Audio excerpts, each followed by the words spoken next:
Welcome to Ravensdale Bible Academy. Today's course is Think Again Christian, Fake News. Today's specific lesson is circular reasoning.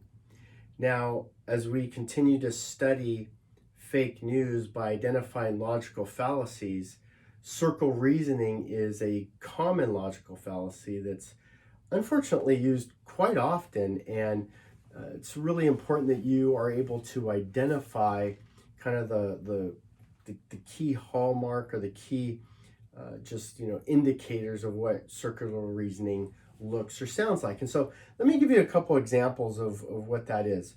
Everybody loves Rebecca because she is so popular. See, explaining Rebecca's popularity because everybody loves her, it's the same thing.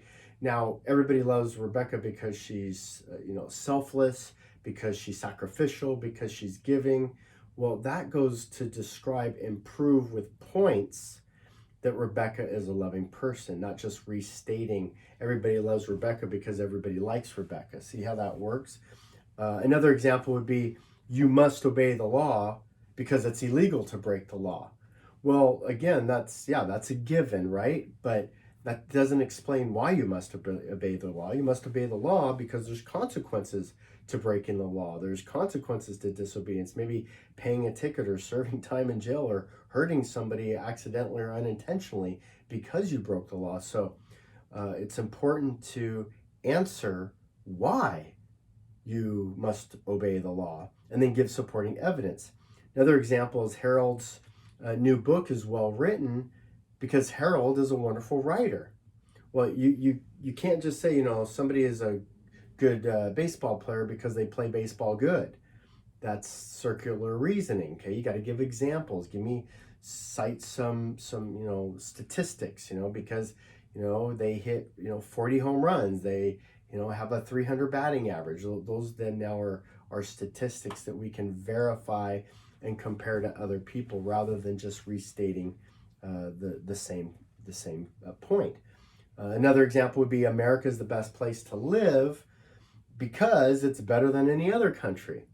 Well, once again, give me the reason why. List some examples because we create more things than anybody else, because we have more freedom, more liberty than anybody else, because we have a better government structure than anybody else, because we're considered innocent until proven guilty. These would be some reasons why we think America is a better place, not just because it's the best place, right? You don't restate the same statement. That's circular reasoning, and people use that when they're arguing. They just keep restating the same thing. It doesn't prove any kind of point.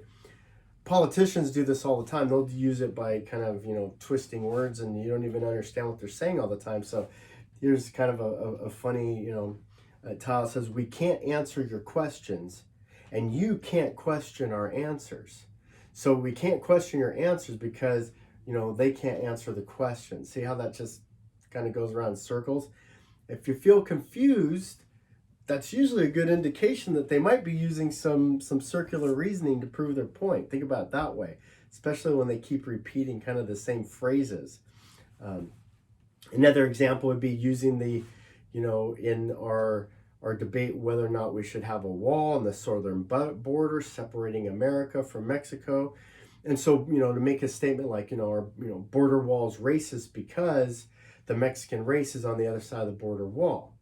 So America is trying to keep out the Mexicans because they're a different race. Well, by definition, they're a different race. That doesn't mean that walls, by definition, are racist. In fact, here's an example here that shows that there's 77 walls around the world. So, is everybody racist? Give some examples. If you think the walls are racist, be specific, because there's a huge amount of other nations, other nationalities that are allowed in, just not the Mexicans. See, that would be then showing anti-favoritism to them, and now you have a point that you can prove. Another example of this circular reasoning is, in order to prove your point, you make a statement like this. Well, you can't know the mind of God. So your statement is to make a statement that nobody can identify or know, right? So knowing the mind of God, that would definitely count.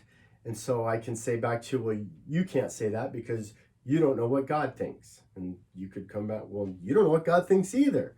So I'm not allowed to speak for God, and you're not allowed to speak for God. We'll let God's word speak for himself, right? Um, Another form of circular reasoning is since there was racism, well, then there always is racism. Well, no, just because something was doesn't mean that it is. Just because something used to be some way doesn't mean that it always is. Just because something happened and was bad, and the ripple effect, well, the ripple gets less and less, especially as time goes by. And so, prove your point. Give me some statistics, give me some examples of why you think that from 1700 to now nothing's, I guess, changed. It's still racism, even though so much has changed, from freedom to voting to laws to it's just, many examples to prove that racism doesn't always exist, and especially doesn't exist the way it used to. And then finally, here's an example. People use kind of this phrasing, they're trying to get kids back to school during COVID, and there was masking, and kids weren't allowed back to school, and they had to do virtual school. And so the example that the host used is, well, private schools didn't need taxpayer money to open their schools. Well, private schools don't use taxpayer money, so using that as a statement is not an argument, because they don't use their money anyway. So that's how circular reasoning works.